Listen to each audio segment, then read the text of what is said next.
বলতেছিলাম আল্লাহর যত সৃষ্টি রয়েছে সব সৃষ্টিগুলোই পরাধীন, শুধু জিন এবং ইনসান ব্যতীত। প্রতিটা সৃষ্টি স্বেচ্ছায় অনিচ্ছায় আল্লাহর আইন মানতে বাধ্য, কিন্তু আল্লাহ রাব্বুল আলামিন জিন এবং ইনসানকে আল্লাহর আইন মানতে বাধ্য করেন নাই, তাদেরকে স্বাধীনতা দিয়েছেন। কারণ মানুষ হচ্ছে আশরাফুল মাখলুকাত, আল্লাহর সম্মানিত সৃষ্টি। বলেন সুবহানাল্লাহ। ইসলামের দৃষ্টিতে প্রতিটা মানুষ জন্মগতভাবে স্বাধীন, কিন্তু যুগে যুগে ইসলাম বিদ্বেষী কাফের মুশরিক স্বৈরাচার জালিম শাসক শ্রেণী ক্ষমতার মস্তদে এসে আল্লাহর দেওয়া এই স্বাধীনতা কেড়ে নিয়েছিল, ঠিক না? যেমন ফেরাউন মানুষের কথা বলার স্বাধীনতা কেড়ে নিয়েছিল, ঠিক তেমনি ভাবে বিগত সরকার গুম খুন হত্যার আয়না ঘরে ঢুকে জনগণের কথা বলার স্বাধীনতা কেড়ে নিয়েছিলেন। ফেরাউন যেমন মানুষের খাবারের অধিকার কেড়ে নিয়েছিল, ঠিক তেমনি ভাবে বিগত সরকারের আমলা কামলা আর নেতারা হাজার হাজার কোটি টাকা আত্মসাৎ করে, চুরি করে, লুটপাট করে জনগণের খাবারের অধিকার কেড়ে নিয়েছিল। ফেরাউন যেমন পুরুষ মানুষকে ঘরে শুয়ে থাকার অধিকার কেড়ে নিয়েছিল, ঠিক তেমনি ভাবে বিগত সরকার আলেম ওলামা আর তাওহীদি মুসলমানদের উপর জুলুম নির্যাতন রিস্ট্রিমলার চালিয়ে বছরের পর বছর পুরুষ মানুষকে ঘরে শুয়ে থাকার অধিকার কেড়ে নিয়েছিলেন। ফেরাউন যেমন এইভাবে জুলুম আর নির্যাতনের রিস্ট্রিমলার চালিয়ে সীমা অতিক্রম করেছিলেন, তখন ওই আকাশের মালিক আল্লাহ সুবহানাহু ওয়া তাআলা ফেরাউনকে লাঞ্ছিত করে, বঞ্চিত করে, অপমানিত করে ক্ষমতার মসনদ থেকে নামিয়েছিলেন, যেমনটি বাংলাদেশেও হয়েছে। কথা বলুন ঠিক কিনা? সুতরাং আমি আমার উদ্দেশ্যে বলতে চাই, যারা চোর ডাকাত সন্ত্রাস টেন্ডারবাজ চাঁদাবাজ ধর্ষণকারীদের নোংরা রাজনীতি বাংলাদেশের মানুষ আর দেখতে চায় না। আগামীর বাংলাদেশ কোরআনের বাংলাদেশ, আগামীর বাংলাদেশ ইসলামের বাংলাদেশ, আগামীর বাংলাদেশ তাওহীদি মুসলমানের বাংলাদেশ, আগামীর বাংলাদেশ আলেম ওলামাদের হাতে আমরা এবার দেখতে চাই। কারা কারা আমার সঙ্গে একমত আছেন? দুহাত উঁচু করে আল্লাহকে দেখায়। নারায়ে তাকবীর আল্লাহু আকবার স্লোগান তো দিবেন না, এটা দিলে মনে হয় ভয় লাগে। ভয় লাগে? এখন তো আর ভয় নাই। স্বৈরাচার জালেম আর এখনো স্টেজে নাই যে বক্তার মুখ চেপে ধরবে, শ্রোতাকে ধমক দেবে। কথা বলুন ঠিক কিনা? অনেক জায়গায় আমি নিজে প্রমাণিত, যখন বক্তব্য দিতে গিয়ে শ্রোতা নারায়ে তাকবীর আল্লাহু আকবার স্লোগান দিয়েছে, প্রধান অতিথি তিনি ধমক দিয়ে বলেছে, এই বেটা চুপ, তুই জামাত ইসলাম করিস। সামনে সামনে ধমক দিয়েছে। আমি ওই এলাকায় এই 5ই আগস্টের পরে একটু ফোন দিয়ে খোঁজ নিলাম যে ওই চেয়ারম্যান সাহেব কোথায়।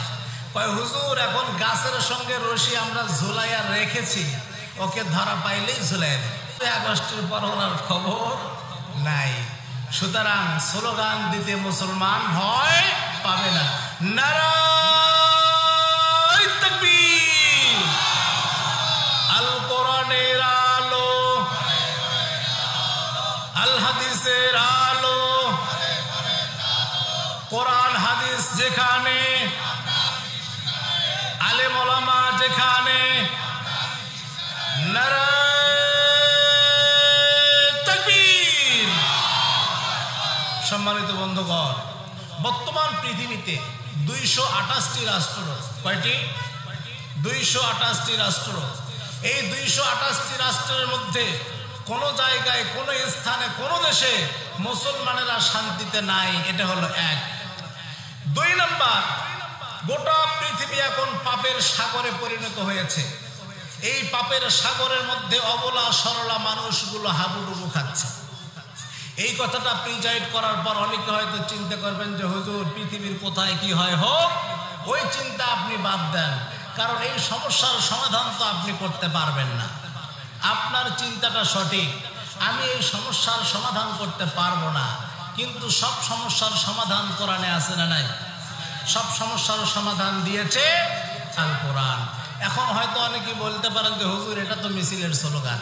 না, এটা কোনো মিছিলের স্লোগান নয়। লক্ষ্য করুন মুসলমান, 17 নম্বর সূরা 15 নম্বর পারা 9 নম্বর পৃষ্ঠা 2 নম্বর লাইন সূরা বনী ইসরাঈল 82 নম্বর আয়াতে উল্লেখ করা হয়েছে, ওয়া নুনাজ্জিলু মিনাল কুরআনি মা হুয়া শিফাউন ওয়া রাহমাতুল লিল মুমিনিন। আল্লাহ রাব্বুল আলামিন বলেন, হে গোলাম, এই পৃথিবীতে চুরি, ডাকাতি, জেনা, ব্যভিচার, অবিচার, হত্যা, ধর্ষণ নামক যত ব্যাধি রয়েছে, এই ব্যাধি থেকে যদি মানুষ মুক্তি পেতে চায়, পরিত্রাণ পেতে চায়, আমি শিফা নামক প্রেসক্রিপশন হিসাবে এই পবিত্র কোরআনুল কারীম অবতীর্ণ করেছি। সুতরাং যারা এই কোরআন পড়বে, জানবে, আমল করবে, তাদের এই জাগতিক জীবনে যত রকম সমস্যা রয়েছে আমি আল্লাহ সুবহানাহু ওয়া তাআলা এই কোরআনের মাধ্যমে সব সমস্যার সমাধান করিয়ে দিব। তাহলে সব সমস্যার সমাধান দিয়েছে আল কোরআন, মা হুয়া শিফা। আল্লাহ বলছে এই কোরআনটা হচ্ছে রোগ মুক্তির জন্য প্রতিষেধক, এটা একটা সাজেশন, এটা একটা প্রেসক্রিপশন। এখন এই কোরআন আমাদের কাছে আছে না নাই? আছে। আমাদের ঘরে ঘরে, আমাদের পকেটে পকেটে, আমাদের হাতে হাতে এই কোরআন আছে, কিন্তু পৃথিবীর সেই সমস্যার সমাধান হচ্ছে না কেন? আমাদের সমাজের অসুখ ভালো হচ্ছে না কেন? গোটা পৃথিবীতে আজকে মুসলমান লাঞ্ছিত, বঞ্চিত, নির্যাতিত, নিষ্পেষিত কেন? What is the cause? কারণ কি? কারণ আছে না নাই? কারণ ঠিক বলবো, ছেলেটির নাম জসিমউদ্দিন, খায় দায় মোটা হয়। জসিমউদ্দিন চিন্তা করলো, স্বাস্থ্য যেভাবে আমার বেড়ে যাচ্ছে, 1 বছর পরে আমি ঘরের দরজা দিয়ে আর বের হতে পারবো না, সুতরাং এখন ডাক্তারের কাছে গিয়ে কিছু পরামর্শ নেওয়া দরকার। জসিমউদ্দিন ডাক্তারের কাছে গিয়ে বলছে, স্যার, আমি খাই দায় মোটা হই, স্বাস্থ্য আমার বেড়ে যায়, যদি এইভাবে স্বাস্থ্য বাড়তে থাকে 1 বছর পরে তো আমি ঘরের দরজা দিয়ে আর বের হতে পারবো না। ডাক্তার ভিজিট নেয় 1000 টাকা, এমনি এমনি তার প্রেসক্রিপশন করে দেবে না। জসিমউদ্দিনকে বলছে, তুমি যাও, ব্লাড টেস্ট করো, ইউরিন টেস্ট করো, আলট্রাসোনোগ্রাম করো। সব পরীক্ষা নিরীক্ষা করার পরে রিপোর্ট দেখে ডাক্তার বলছে, তোমার শরীরে কোনো অসুখ নাই, তুমি সকালে, দুপুরে, রাইতে 2টা করে রুটি খাবে। কয়টা? 2টা করে রুটি খাবে। এখন যেহেতু ডাক্তার প্রেসক্রিপশন করে দিয়েছে, জসিমউদ্দিন মনে করছে ডাক্তার যেহেতু প্রেসক্রিপশন করছে, নিশ্চয়ই এত কোনো ঔষধ লিখেছে। ফার্মাসিতে গিয়ে বলছে, ভাই আমাকে ঔষধ দেন। ফার্মাসিওয়ালা ডাক দিয়ে বলছে, ভাই আপনি রুটির দোকানে যান। কিসের দোকানে? রুটির দোকানে যান। তো জসিমউদ্দিন চিন্তা করলো, ডাক্তারও তো একজন মানুষ, তারও তো ভুল ত্রুটি হতে পারে। আবার ডাক্তারের কাছে গিয়ে বলছে, স্যার, আমি ইউরিন টেস্ট করলাম, ব্লাড টেস্ট করলাম, আলট্রাসোনোগ্রাম করলাম, আপনি ঔষধ লিখলেন কোথায়? ঔষধ তো লেখেন নাই। ডাক্তার বলছে, জসিমউদ্দিন, তোমার শরীরে তো কোনো অসুখ নাই, তুমি সকালে, দুপুরে, রাইতে 2টা করে রুটি খাও, ডায়েট কন্ট্রোল করো, স্বাস্থ্য এমনিতেই ঠিক হয়ে যাবে। জসিমউদ্দিন ডাক দিয়ে বলছে, স্যার, সেটা না হয় বুঝলাম, কিন্তু রুটিটা খাওয়ার আগে খাবো না পরে খাবো?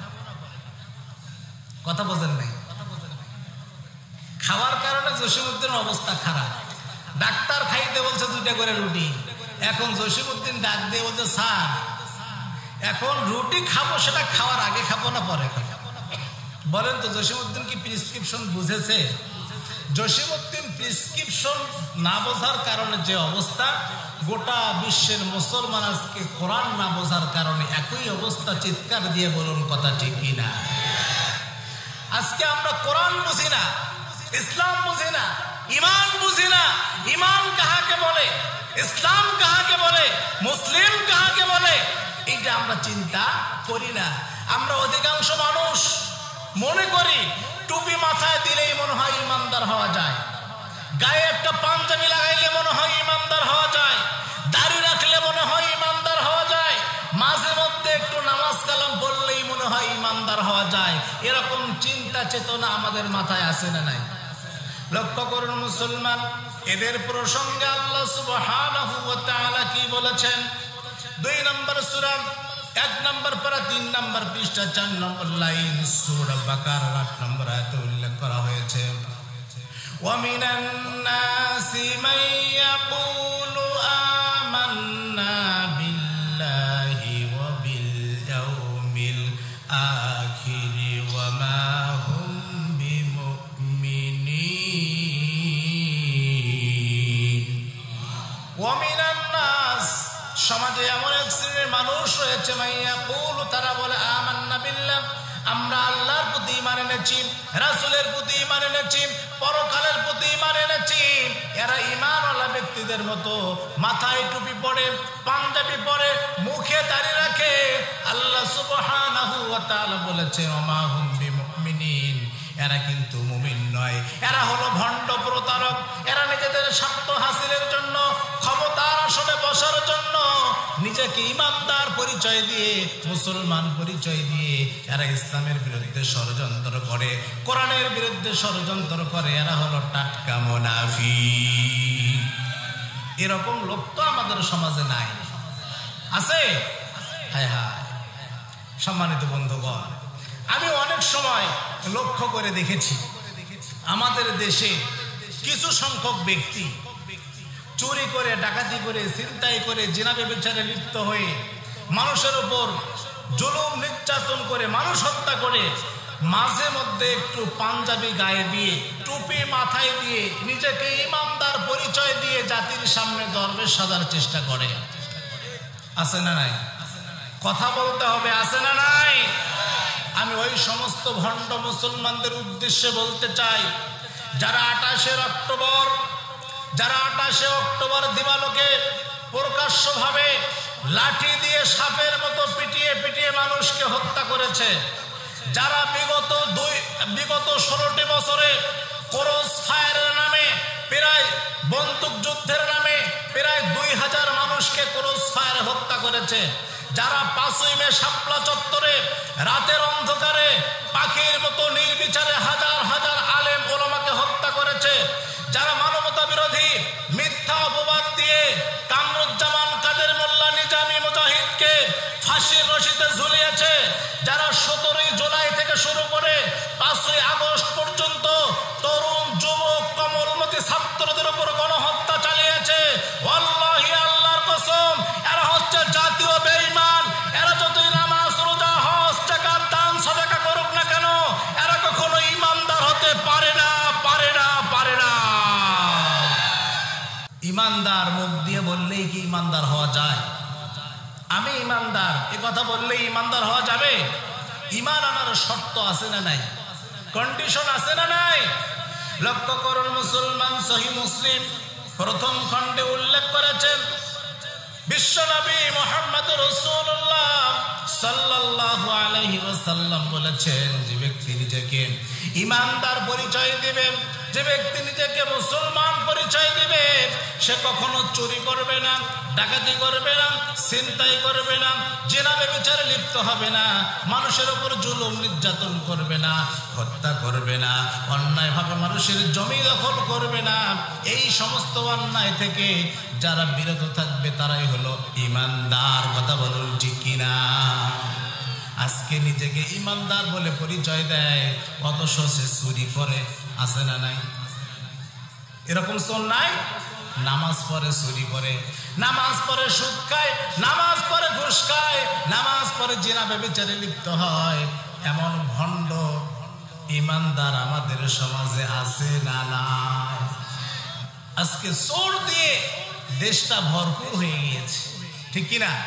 সম্মানিত বন্ধুগণ, যে দেশে 10 তলা থেকে ছুঁড়ে ফেলে দেওয়া পচা খাদ্য গরিব মানুষেরা ডাস্টবিনে কুত্তার সাথে ভাগাভাগি করে খায়, যেই দেশে শীতের কারণে ছোট্ট ছোট্ট মাসুম বাচ্চাগুলি একটা কম্বলের জন্য রাস্তায় পড়ে মারা যায়, যেই দেশের মা বোনেরা ক্ষুধার তাড়নায় 50 টাকায় ইজ্জত বিক্রি করে খায়, সেই দেশের আমলা কামলা আর নেতারা হাজার হাজার কোটি টাকা কলমের খোসা দিয়ে চুরি করে বিদেশে পাচার করিয়ে দেয়। এই সমস্ত দুর্নীতি মুক্ত করার জন্য সূরা মাইদার 38 নং ধারা অনুযায়ী আজকে যদি জজ কোর্ট আর সুপ্রিম কোর্টের সামনে একজন চোরের হাত কেটে দেওয়া হতো, আর এই দৃশ্য যদি মিডিয়া বারবার প্রচার করত, তাহলে আজকে গঙ্গাচড়া আর রংপুর নয়, টেকনাফ থেকে তেতুলিয়া, রূপসা থেকে পাথরিয়া, সুন্দরবন থেকে বান্দরবন, এই 56,000 বর্গ মাইলের সোনার বাংলাদেশে হাজার হাজার কোটি টাকা কেন একটি টাকা চুরি করার দুঃসাহস কারো হতো না। কথা বলুন ঠিক কি?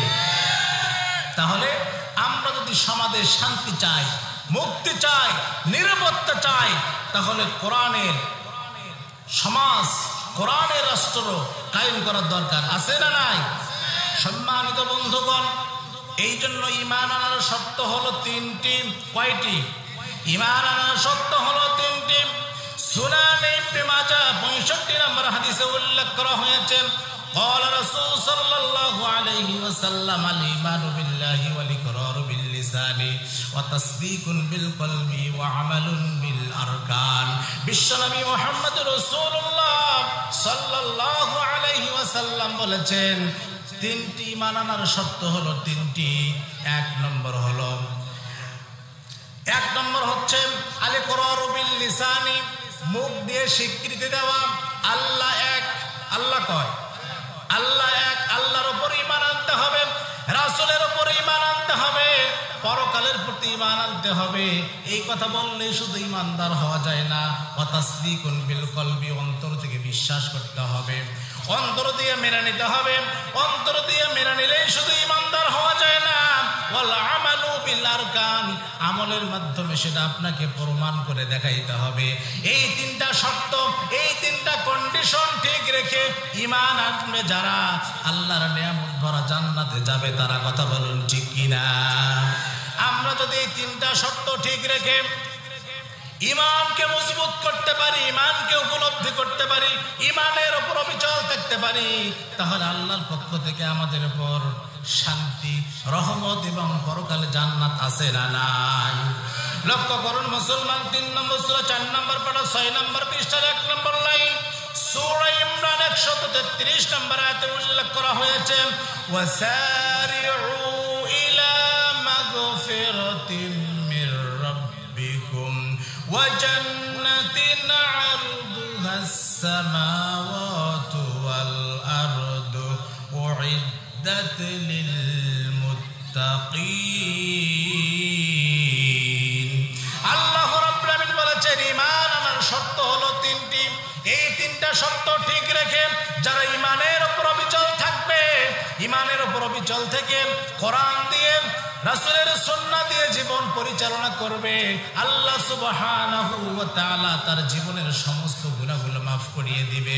তাদের জীবনের সমস্ত গুনাহগুলো মাফ করিয়ে শুধু সান্ত্বনা দেবেন না, ওয়া জান্নাতিন আরদুহাস সামাওয়াতু ওয়াল আরদু, আল্লাহ সুবহানাহু ওয়া তাআলা বলেছেন, আসমান এবং জমিনের মাঝখানে যে ফাঁকা জায়গাটা আছে, আমি একজন জান্নাতি ব্যক্তির জন্য এমন বিশাল বড় নিয়ামত ভরা জান্নাত অনন্তকালের জন্য দান করিয়ে দিব।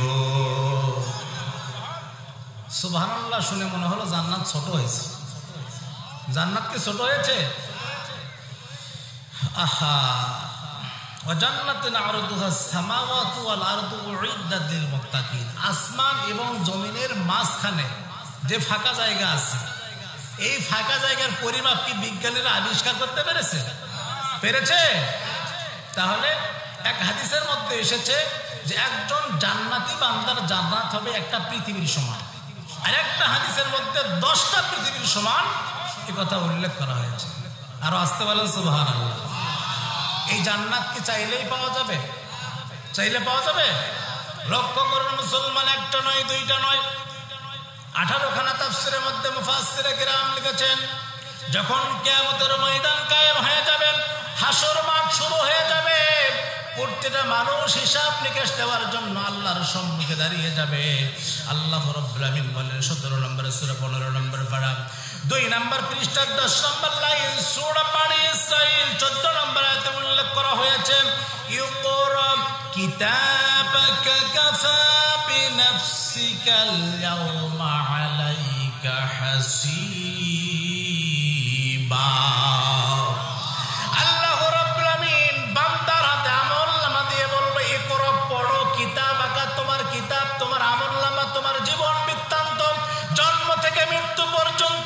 জীবনে যেখানে যেই কাজ করেছো এই হিসাব আজকে তোমাকে দিতে হবে। ইকরা কিতাবাকা কাফা বিনাফসিকাল ইয়াওমা আলাইকা হাসিবা। আজকে তোমার হিসাব দেওয়ার জন্য দুনিয়ার কোনো এমপির দরকার হবে না, কোনো মন্ত্রীর দরকার হবে না, কোনো ডাক্তারের দরকার হবে না, কোনো পীর সাহেবের দরকার হবে না, কোনো উকিলের দরকার হবে না। আজকে তোমার হিসাব দেওয়ার জন্য তুমি নিজেই যথেষ্ট হয়ে যাবে। কার হিসাব আপনাকে দিতে হবে, কথা বলুন ঠিক কিনা?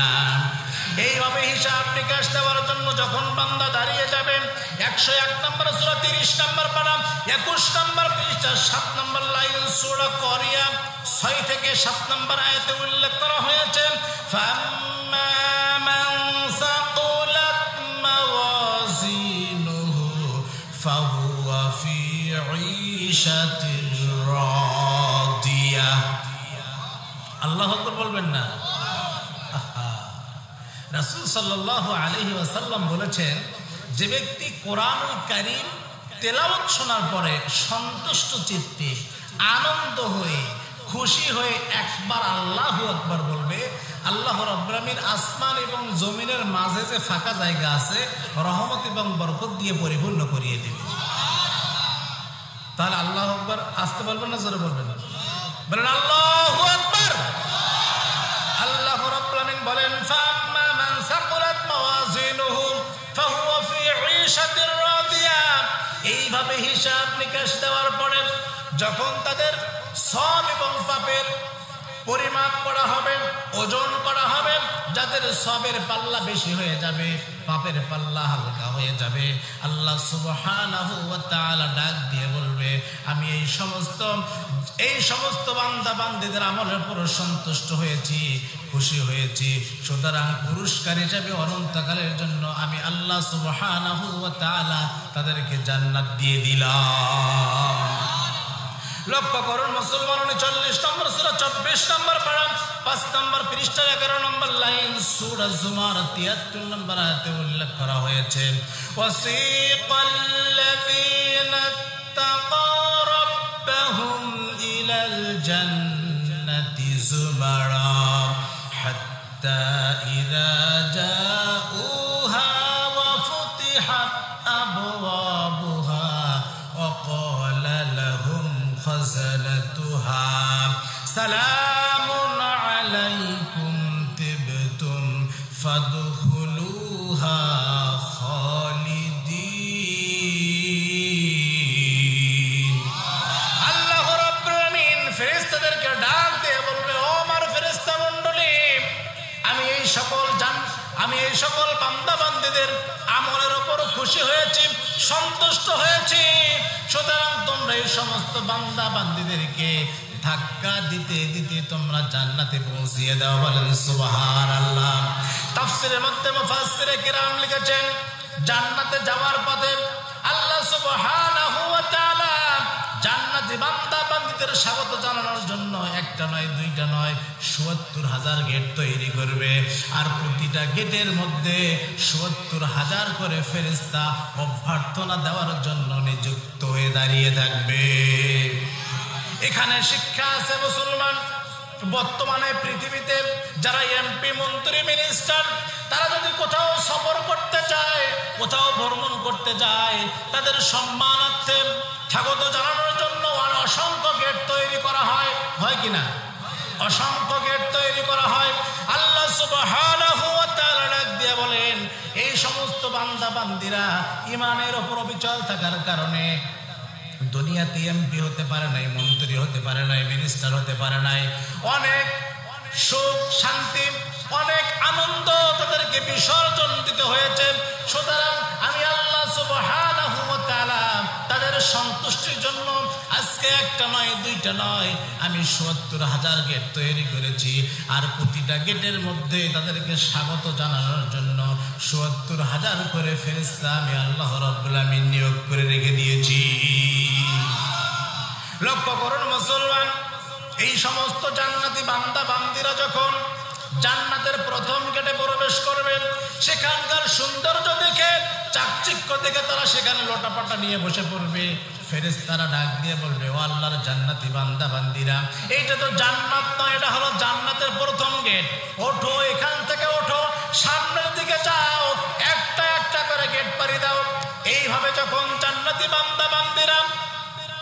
একটা একটা করে ৭০,০০০ গেট পাড়ি দিয়ে মেইন গেটে পৌঁছে যাবে। আল্লাহ সুবহানাহু ওয়া তাআলা এই সমস্ত জান্নাতি বান্দা বান্দীদের স্বাগত জানানোর জন্য জান্নাতের মেইন গেটে অপেক্ষা করতে থাকবে। বলেন সুবহানাল্লাহ। যখন এই সমস্ত জান্নাতি বান্দা বান্দীরা জান্নাতের মেইন গেটে পৌঁছে যাবে, তখন সেখানকার সৌন্দর্য দেখে, চাকচিক্য দেখে লোটাপাটা নিয়ে বসে পড়বে। তারা আর সামনের দিকে যাইতে চাইবে না। ফেরেশতারা পেছন দিক থেকে ধাক্কা দিয়ে আর কোনো কাজ হবে না। ডাক দিয়ে বলবে, ও আল্লাহর জান্নাতি বান্দা বান্দির, এটা তো জান্নাত নয়, এটা হলো জান্নাতের প্রথম গেট। ওঠো তোমরা, এখান থেকে ওঠো। জান্নাতি বান্দা বান্দিরা বলবে, ও আল্লাহর ফেরেশতা, এখানে যে সৌন্দর্য, এখানে যে চাকচিক্যময় জায়গা, আমরা এই জায়গা ছেড়ে আর চলে যাব না। পেছন দিক থেকে ধাক্কা দিয়েও যখন আর কোনো কাজ হবে না, তখন আল্লাহর ফেরেশতারা ডাক দিয়ে বলবেন, আয় আল্লাহ তাআলা, তোমার এই সমস্ত বান্দাগুলো জান্নাতের মেইন গেটের সৌন্দর্য দেখে আর সামনের দিকে অগ্রসর হচ্ছে না। তখন আল্লাহ সুবহানাহু ওয়া তাআলা নিজেই তার কণ্ঠে ডাক দিয়ে বলবেন, হে আমার প্রিয় জান্নাতি বান্দা বান্দিরা, আমি তোমার প্রভু বলছি, তোমরা ওয়েলকাম, তোমরা জান্নাতের ভিতরে আসো, তোমরা জান্নাতের ভিতরে চলে আসো। বলেন সুবহানাল্লাহ। লক্ষ্য করুন মুসলমান, তাফসীরের ভিতরে মুফাসসিরে কিরাম লিখেছেন, সঙ্গে সঙ্গে বান্দা ডাক দিয়ে বলবে, হে আল্লাহ তাআলা, দুনিয়াতে কত ছোট মানুষের কণ্ঠ শুনেছি, কত কারি সাহেবের তেলাওয়াত শুনেছি, কত ছোট ছোট মানুষের আব্বা আম্মা ডাক শুনেছি, এত মধুর কণ্ঠ জীবনে কখনো শুনি নাই। আজকে তুমি আমাদেরকে বান্দা বলে ডেকেছ, এত সুমধুর কণ্ঠ আমরা পৃথিবীতে কখনো কোথাও শুনতে পাই নাই। বলেন সুবহানাল্লাহ। এরপরে যখন জান্নাতি বান্দা বান্দিরা জান্নাতের ভেতরে প্রবেশ করবে, একদল ফেরেশতা এসে তাদেরকে ডাক দিয়ে বলবে, আহলান সাহালান, ওয়েলকাম, স্বাগত স্বাগত জানিয়ে বলতে থাকবে, আলা সুরুরিম মাউদুনা, ও আল্লাহর জান্নাতি বান্দা বান্দিরা, এই স্বর্ণ খচিত আসনে তোমরা হেলান দিয়ে চেয়ারে বসে পড়ো। যখন এই সমস্ত জান্নাতি বান্দা বান্দিরা এই স্বর্ণ খচিত চেয়ারের আসনে বসে পড়বেন, তখন আল্লাহ সুবহানাহু ওয়া তাআলা বলেন, মুত্তাকিনা আলাইহা মুতাকাবিলিন, মণিমুক্তার মতো স্বচ্ছ সুন্দর পবিত্র এমন চেহারার হুরেরা তাদের সামনে সোফায় হেলান দিয়ে বসে যাবে। ইয়াতুফু আলাইহিম উইলদানুম মুখাল্লাদুন বিআকওয়াবিন ওয়া আবারিক ওয়া কাসিম মিন মাঈন। এরপরে ছোট্ট ছোট্ট কিশোরীরা শরাবপূর্ণ পেয়ালা হাতে নিয়ে তাদেরকে আপ্যায়ন করার জন্য চতুর্পার্শ্বে ঘুরঘুর করতে থাকবে। আল্লাহ রাব্বুল আমিন বলেন, লা ইয়াসাত্তাউনা আনহা ওয়ালা ইনজিফুন। দুনিয়াতে যখন কোনো মানুষ শরাব পান করে, তখন তারা অজ্ঞান হয়ে যায়, অসুস্থ হয়ে যায়, চেহারার মলিনতা আসে। কিন্তু আল্লাহ সুবহানাহু ওয়া তাআলা জান্নাতের মধ্যে জান্নাতি বান্দা বান্দীদের জন্য যে শরাব পান করাবেন, সেই শরাব পান করার সঙ্গে সঙ্গে তাদের চেহারার উজ্জ্বলতা যিনি বাড়িয়ে দিবেন তিনি কে? এরপরে আল্লাহ রাব্বুল আমিন বলেন, ওয়া ফাকিহাতিম মিম্মা ইয়াতাখায়্যারুন, বিভিন্ন রকমের ফলমূল, কলা, বিভিন্ন রকমের সুস্বাদু ফলগুলো আপ্যায়ন করার জন্য নাস্তার আইটেম হিসেবে তাদের সামনে নিয়ে আসা হবে। এরপর নাস্তার পর্ব শেষ হয়ে যাওয়ার পরে আল্লাহ রাব্বুল আমিন বলেন, ওয়ালাহমি তাইরিম মিম্মা ইয়াশতাহুন, ভারী খাবার খাওয়ানোর জন্য ওয়ালাহমি তাইরিম মানে পাখি, বিভিন্ন সুস্বাদু সুন্দর সুন্দর পাখির গোশতগুলো তাদের সামনে আনা হবে। তারা এই পাখির গোশতগুলো খেতে থাকবে। ওয়াহুরুন ঈন, এবং পবিত্র সুন্দর চিরকুমারী মুক্তদানার ন্যায় যাদের চেহারা চেহারার বর্ণনা আমরা কোনো ভাষায় প্রকাশ করতে পারবো না। এমন সুন্দর চেহারা যুক্ত হুরেরা তাদের সামনে তাদের সেবায় নিযুক্ত থাকবে। আল্লাহ রাব্বুল আলামিন বলেন জাযাআম বিমা কানু ইয়ামালুন। এগুলো হচ্ছে জান্নাতের বান্দা বান্দীদের জন্য পুরস্কার, জাযা। এরকম আরো অসংখ্য পুরস্কার আল্লাহ সুবহানাহু ওয়া তাআলা কোরআন এবং হাদিসের মধ্যে উল্লেখ করেছেন। সহিহ মুসলিম ৭০৪৬ নম্বর হাদিসে উল্লেখ করা হয়েছে, রাসূল করিম সাল্লাল্লাহু আলাইহি ওয়াসাল্লাম বলেছেন যে জান্নাতের ভেতরে জান্নাতি বান্দা বান্দীরা তারা খাবার খাবে, তাদের যেরকম মনের চাহিদা, যা খেতে মন চাবে তাই তারা চাহিদা যখন তারা ইচ্ছা পোষণ করবে সঙ্গে সঙ্গে মুখের সামনে যিনি হাজির করিয়ে দিবেন তিনি কে? তিনি হচ্ছেন আল্লাহ। কিন্তু জান্নাতি বান্দা বান্দীরা খাবার খাবে কিন্তু প্রস্রাব পায়খানার কোনো প্রয়োজন হবে না। সুবহানাল্লাহ বলবেন না? সাহাবায়ে কেরাম জিজ্ঞাসা করলেন, ইয়া রাসূলুল্লাহ, ইয়া হাবিবাল্লাহ, খাবার খেয়ে যদি প্রস্রাব পায়খানা না করে তাহলে পেটের অবস্থা কি হবে? বিশ্বনবী মুহাম্মদ রাসূলুল্লাহ সাল্লাল্লাহু আলাইহি ওয়াসাল্লাম ডাক দিয়ে বললেন, ও আমার সাহাবীরা, জান্নাতি বান্দা বান্দীরা খাবার খাবে কিন্তু মিশক আম্বরের শোক কেরানের মতো ডেকুরের মাধ্যমে বাষ্প হয়ে আল্লাহ সুবহানাহু ওয়া তাআলা পেটকে তাদের শোধন করিয়ে দিবে। জান্নাতের মধ্যে যখন মানুষ জান্নাতে প্রবেশ করবে তাদের চেহারা কখনো নষ্ট হবে না, কাপড় চোপড় কখনো ময়লা হবে না, তারা কখনো বৃদ্ধ হবে না। অনন্তকাল হাজার হাজার কোটি কোটি বছর তারা যেইভাবে জান্নাতে প্রবেশ করবে এইভাবেই তারা অনন্তকাল সেখানে বসবাস করতে থাকবে, কখনোই তাদের কোনো পরিবর্তন হবে না। বলেন সুবহানাল্লাহ। এরকম জান্নাতের বর্ণনা যদি দেওয়া যায় রাতের পর রাত কেটে যাবে কিন্তু বর্ণনা দেওয়া শেষ হবে না। লক্ষ্য করুন মুসলমান, অপর পৃষ্ঠায় তাফসীরের মধ্যে মুফাসসিরে কিরাম লিখেছেন, যখন কোন জাহান্নামী বান্দারা আল্লাহর সম্মুখে হিসাব নিকাশ দেওয়ার জন্য দাঁড়িয়ে যাবে, দেখুন তাদের অবস্থা কি হবে। 101 নম্বর সূরা 30 নম্বর পারা 21 নম্বর পৃষ্ঠার 8 নম্বর লাইন সূরা করিয়া 8 থেকে 11 নম্বর আয়াতে উল্লেখ করা হয়েছে, ওয়া আম্মা মান খাফফাত মাওয়াজিনুহু ফাউম্মুহু হাওিয়া ওয়া মা আদরাকা মা হিয়া নারুন হামিয়া। যখন জাহান্নামী বান্দা বান্দীরা আল্লাহর সম্মুখে হিসাব নিকাশ দেওয়ার জন্য দাঁড়িয়ে যাবে, যাদের নেকির পাল্লা হালকা হয়ে যাবে, পাপের পাল্লাটা বেশি হয়ে যাবে, আল্লাহ রাব্বুল আলামিন বলেছেন ফাউম্মুহু হাওিয়া, আমি তাদের জন্য হাওিয়া নামক জাহান্নাম রেডি করে রেখে দিয়েছি। ওয়া মা আদরাকা মা হিয়া, হে রাসূল আপনি কি জানেন হাওিয়া কি? হাওিয়া হলো উত্তপ্ত জ্বলন্ত বিশাল এক অগ্নিকুণ্ড। এই অগ্নিকুণ্ড যখন জাহান্নামীরা দেখতে পারবে তখন তারা আর সামনের দিকে অগ্রসর হতে চাইবে না, জাহান্নামের দিকে যাইতে চাইবে না।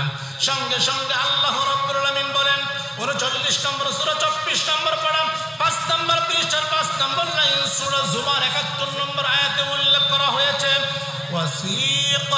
ওয়াসিকাল্লাযীনা কাফারু ইলা জাহান্নামা যুমারা হাত্তা ইযা জাউহা ফুতিহাত আবওয়াবুহা ওয়া ক্বালা লাহুম খাযানাতুহা। আল্লাহু আকবার।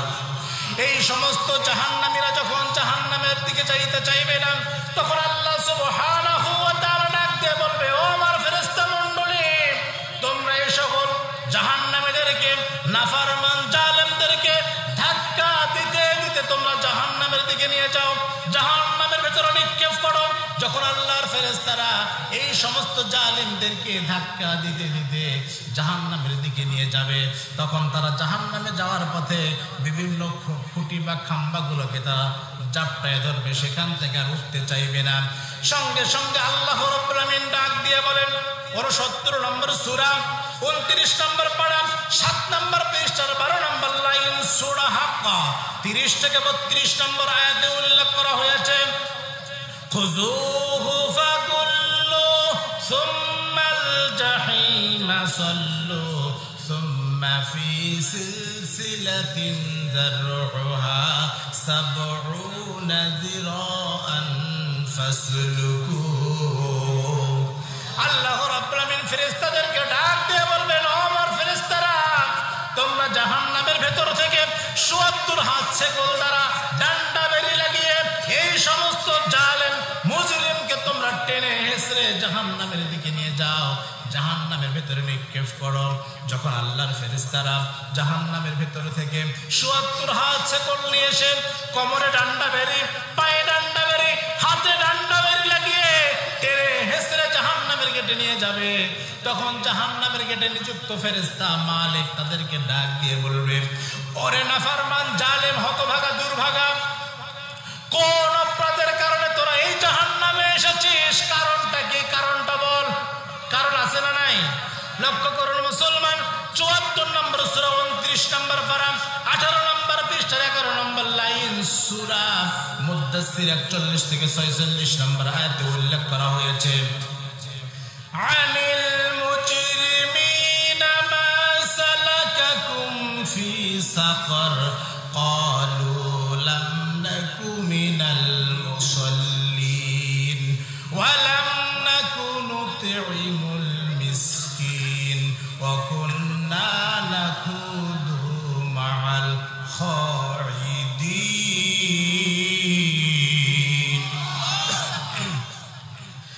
তখন এই সমস্ত জাহান্নামীরা ডাক দিয়ে বলবে, ও আল্লাহর ফেরেশতা, আমরা অসংখ্য অপরাধ করেছি, পাপ করেছি, অন্যায় করেছি, কিন্তু তার ভেতরে 4টি অপরাধের কারণে আল্লাহ সুবহানাহু ওয়া তাআলা আমাদেরকে জাহান্নামে পাঠিয়েছেন। এই 4টি অপরাধের কথা জানার দরকার নাই? আছে?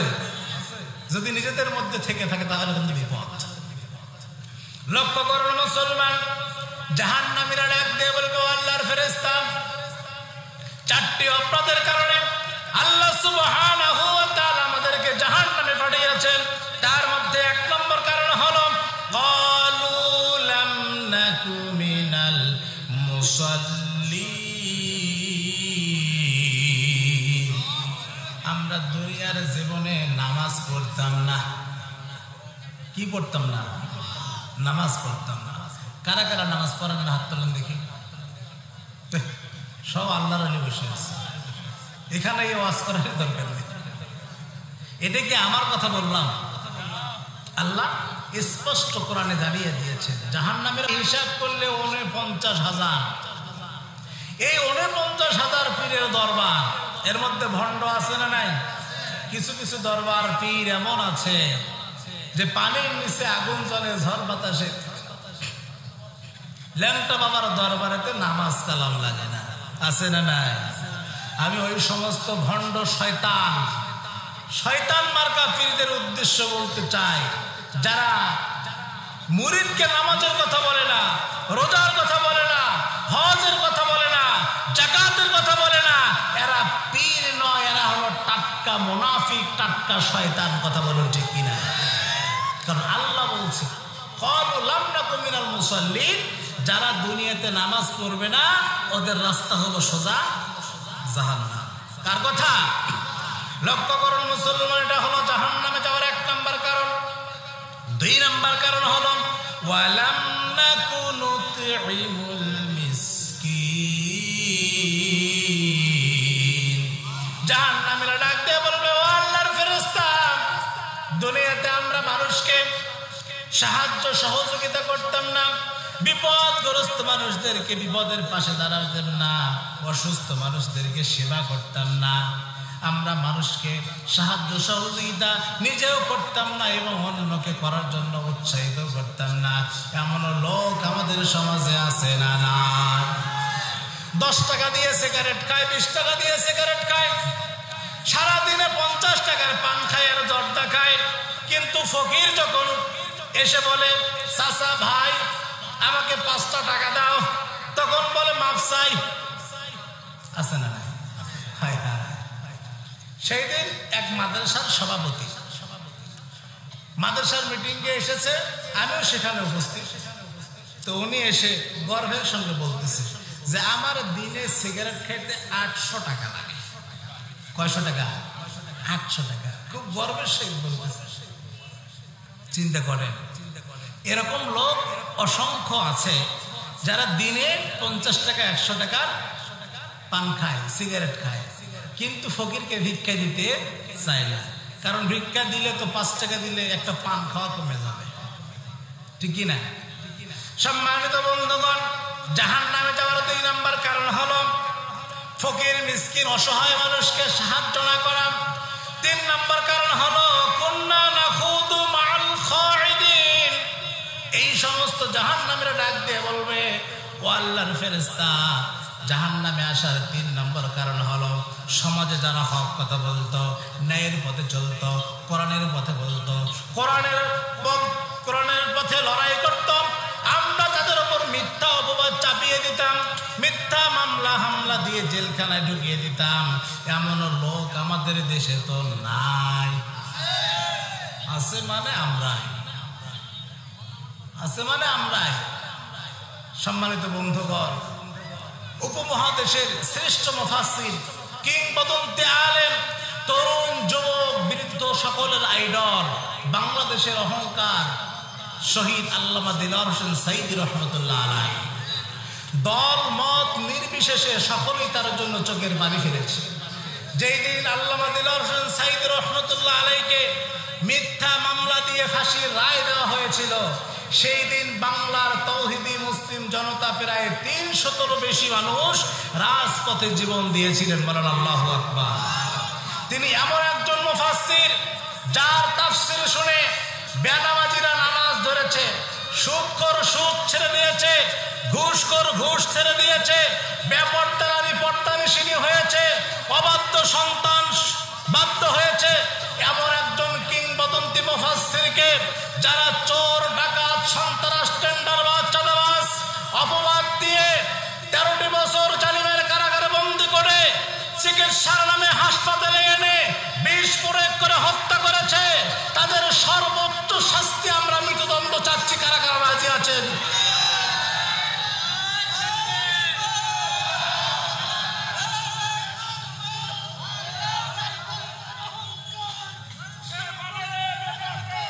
হ্যাঁ, সম্মানিত উপস্থিতি, আসলে স্বর্ণকারী জানে স্বর্ণের মর্যাদা কি, কামার কিন্তু স্বর্ণের মর্যাদা বোঝে না।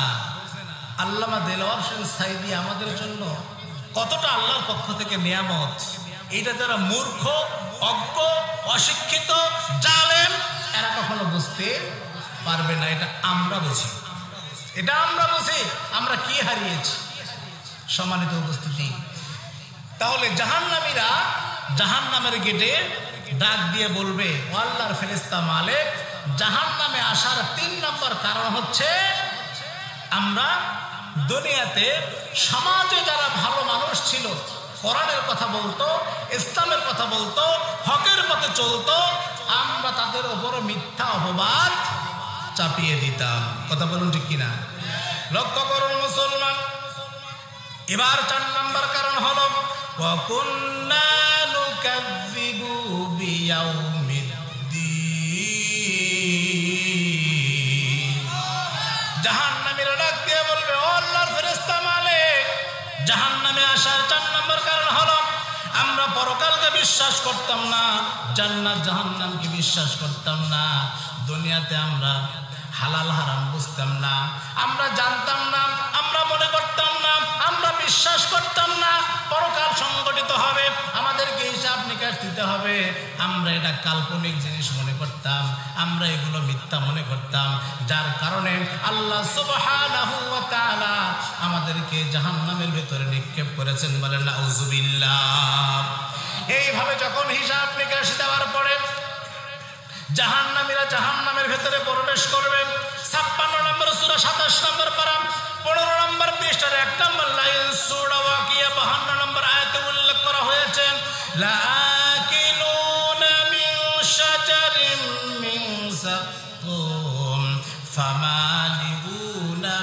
মিনহাল বুতুন ফাশারিবুনা আলাইহি মিনাল হামিম। জাহান্নামীরা জাহান্নামের ভেতরে প্রবেশ করে যখন তাদের ক্ষুধায় ছটফট করতে থাকবে, ক্ষুধা ক্ষুধা করে চিৎকার করতে থাকবে, আল্লাহ সুবহানাহু ওয়া তাআলা তাদের ক্ষুধা নিবারণ করার জন্য লাকিলুনা মিন শাজারিন মিন যাক্কুম, যাক্কুম নামক কাঁটাযুক্ত বৃক্ষ তাদেরকে খেতে দেওয়া হবে। বলেন আল্লাহু আকবার। এই কাঁটাযুক্ত বৃক্ষ যখন জাহান্নামীরা ক্ষুধা নিবারণ করার জন্য খেতে ধরবে, তখন তাদের জিহ্বাগুলো গলাগুলো ছিঁড়ে ফেলে যাবে। এই যাক্কুম নামক ফল খেয়ে যখন তারা খেয়ে পেটের ক্ষুধা নিবারণ করবে, পেটের ক্ষুধা নিবারণ করার পরে পানির পিপাসা আছে না নাই? জাহান্নামীরা ডাক দিয়ে বলবে, আয় আল্লাহ, অনেক পানির পিপাসা লেগেছে, পানি পানি করে চিৎকার করবে। আল্লাহ রাব্বুল আলামিন বলেন, ফাশারিবুনা আলাইহি মিনাল হামিম। জাহান্নামীরা যখন পানি পানি করে চিৎকার করবে, আল্লাহ সুবহানাহু ওয়া তাআলা এই জাহান্নামীদের রক্ত পুঁজগুলো উত্তপ্ত করে গরম করে এইগুলো জাহান্নামীদের পিপাসা নিবারণ করার জন্য খেতে দিবে।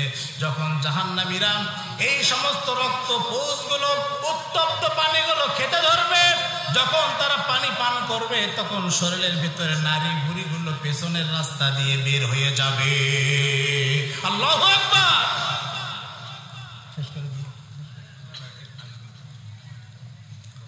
সম্মানিত বন্ধুগণ, তাহলে যখন এই পানি পান করার পরে পেছনের রাস্তা দিয়ে নারী ভুঁড়িগুলো বের হয়ে যাবে, আল্লাহ সুবহানাহু ওয়া তাআলা বলেছেন 4 নম্বর সূরা 5 নম্বর পারা 6 নম্বর পৃষ্ঠা 2 নম্বর লাইন সূরা নিসা 56 নম্বর আয়াতে উল্লেখ করা হয়েছে, ইন্নাল্লাযীনা কাফারু বিআয়াতিনা সাওফা নুসলিহিম নারা কুল্লামা নাতিজাত যুলুদুহুম বাদদালনাহুম যুলুদান গায়রাহা লিয়াযুকুল আযাব ইন্নাল্লাহা কানা আজিজান হাকীমা।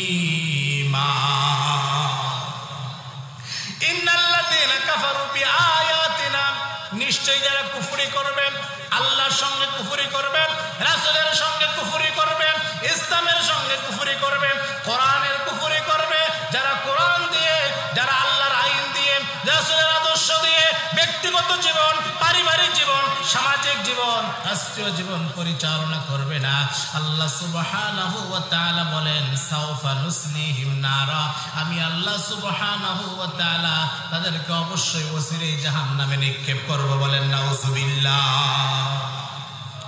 কুল্লামা নাদিজাত জুলুদুহুম বাদদালনাহুম জুলুদা, যখন জাহান্নামীদেরকে জাহান্নামে নিক্ষেপ করা হবে, জাহান্নামের আগুন দ্বারা যখন শরীরের চামড়াগুলো পুড়তে থাকবে, গোশতগুলো গলে যাবে, আল্লাহ রাব্বুল আলামিন বলেন, কুল্লামা নাদিজাত জুলুদুহুম বাদদালনাহুম জুলুদা, সঙ্গে সঙ্গে তাদের শরীরের চামড়া এবং গোশতগুলো নতুন করে আল্লাহ সুবহানাহু ওয়া তাআলা তৈরি করে দিবেন, লিয়াযুকুল আযাব, তারা যেন অনন্তকালের জন্য শাস্তি ভোগ করতে পারে।